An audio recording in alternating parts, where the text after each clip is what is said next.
Cary Vance here in Amsterdam, home for Nicky Romero. Yep. You having fun?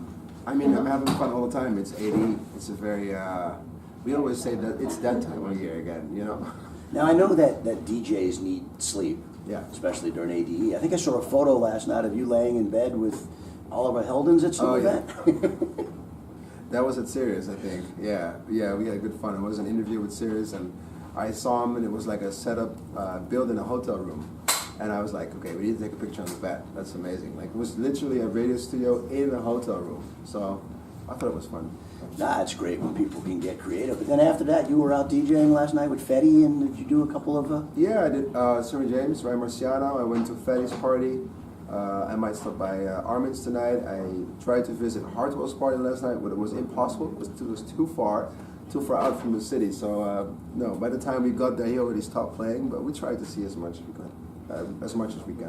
2016 has been a great year for you, for Protocol. Yeah. This year, you've put out The Moment. Yep.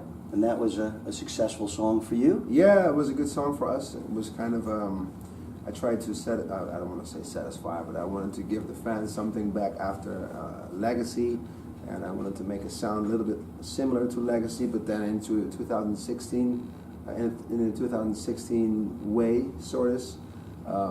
I did Ready to Rumble, which was more of a club song, like in the sound of the underground. You know what I mean? That like the nice DJ.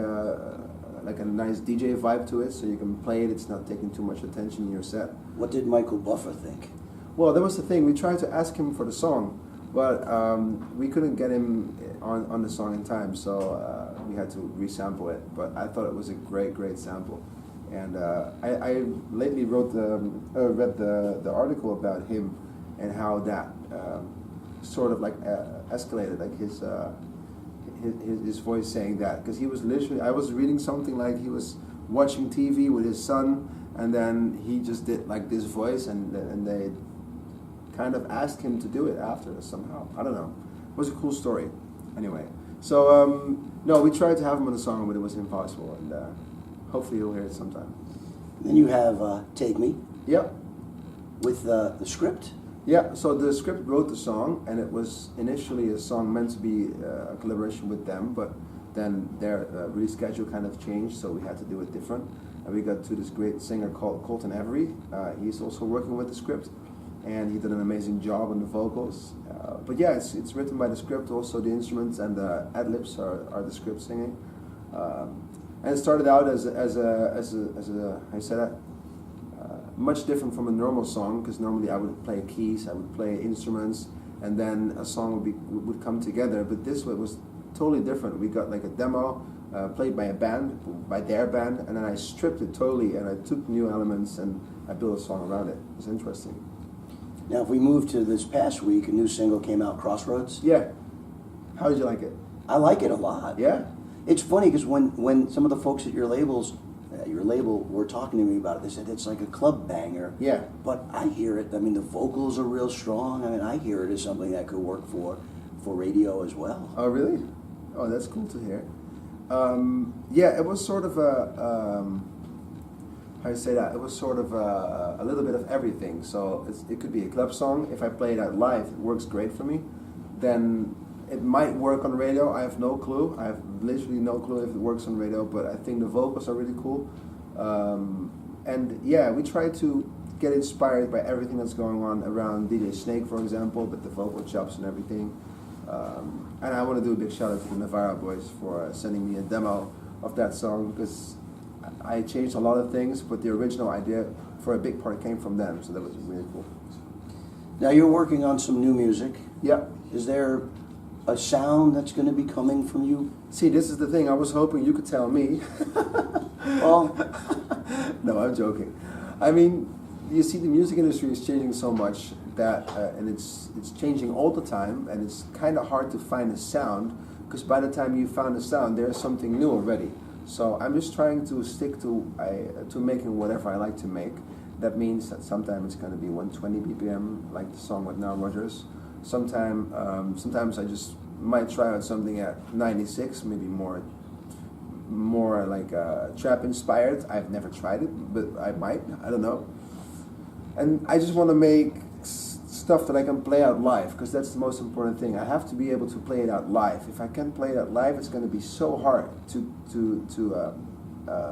finish the song. I need to feel how the song feels live. If I don't have that, it's going to be so hard for me to finish a song. Have your fans come to expect diversity from you when they come to your shows? Well, I think so. I think I'm going to change a few things in my set this year. I want to be... The thing is, the songs that I like to make are not always the songs that I could play out live. So I'm trying to find a way in the middle where I can meet my own like creativity, and I can give them what they want, and I want to meet in the middle somewhere. So if trap is going to be hot, I shouldn't be like, oh, then I'm going to make trap. You know, you should always do whatever you like to do, right? Otherwise, I will be jumping from hype to hype to hype. So I'm trying to find a solid sound that still sounds like Nicky Romero, and it still amazes people sometimes, or surprises people in a way. So this is a challenge for the coming year. And yes, things will be different. Also, not only 128 anymore, it's going to jump to like different directions, and I think that's challenging. I think that's what I liked. I saw you in Miami during Miami Music Week at your Protocol event, and I really loved what I heard from you, because it did take people on a journey. It wasn't just one sound, and it was great to hear. I think it's challenging for all of us that we sometimes do something else. Now, 5 years ago, this is you put out your 5th ADE sampler. This year. Did you expect Protocol to be where it is today when you first started? You got your facts straight, I have to say. You're good at your facts. Sometimes you tell me things I don't know yet. It's the 5th sampler already. Wow. Hopefully that's right. I'm pretty sure it's right. It's the 5th one. Yes, no, I'm pretty sure you're right. Yeah, you see, Protocol started out as a way for myself to express my music on my way, with my artwork, on my own moment, without restrictions, without artwork being made for me. So yeah, and now I tried also to give young talents a platform to release their music, also the way they like it. You know, they have complete control about what kind of artwork they like, within, of course, our artwork style, of course, but they have complete control what kind of stuff they want to do with the artwork, colors and stuff. And then I just like to give them the ability to use the social media reach that we have with Protocol to kind of grow into the scene. So I didn't expect Protocol to be this big, but with like 150,000 followers on Twitter and about maybe like 90 or 100,000 on Instagram, that grew really big. I didn't expect it at all. And you're definitely very visible on social media. You're always mentioning about being in the studio or different places. Yeah. So that's great to see. Speaking of up and coming talent, and we can edit this out if we need to. I heard a song last night that you're going to be putting out, a Raiden featuring Bright Lights. Yeah. Which I thought was great. You liked it? Yes, very much. I was telling Boz that I thought it was an incredible song. Oh, really? The vocals sound great. Production. Anything else coming on Protocol that did? So we put out Blinders, the song Blinders with Hero, which was experimental a little bit. And Raiden, a really cool guy. I saw him last night at Fetty's party as well. Really talented, and I think I'm going to have to aim for open-minded producers, not the ones that want to make 128 only. And Raiden is one of the producers that is just literally making whatever he likes to make. Doesn't necessarily have to be in a certain range. And I think he proved to be very successful at that. And I get inspired by guys like Raiden, and I'm very proud to have him on the label. Non-music questions. Has anybody beat you at FIFA 17? This is a very sensitive question. I will take that as a no, but there might be more to that. No, I mean, I have to say, I beat my team a couple of times, like Niels, one of the studio engineers, and he used to be very good at FIFA.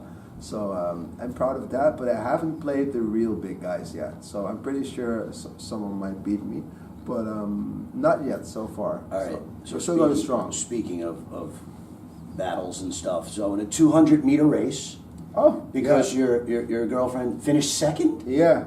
That had to be, were you there to root her? I was on? there. Yeah. That had to be an incredible feeling. You see, this was very I want to say I was happy and I was crying at the same time. It was an incredible, incredible performance of her. At the same time, I knew she wouldn't agree to second. You know, if you're an athlete, you want to be first. Right. You don't take second for a win. You know, you want to have the golden medal. So I knew what it would do to her if she was becoming second. And she worked so hard this year, but there was just so much pressure also of the World Championship last year that she had to do a lot of press and she had to do a lot of things around her normal career. And I could just see that she was tired of a lot of things. And she could have done better, I know, but I'm very, very proud because being second in 200 meter is a great, great performance. So in a 200 meter race, how much of a head start would she have to give you for you to have a chance to beat her?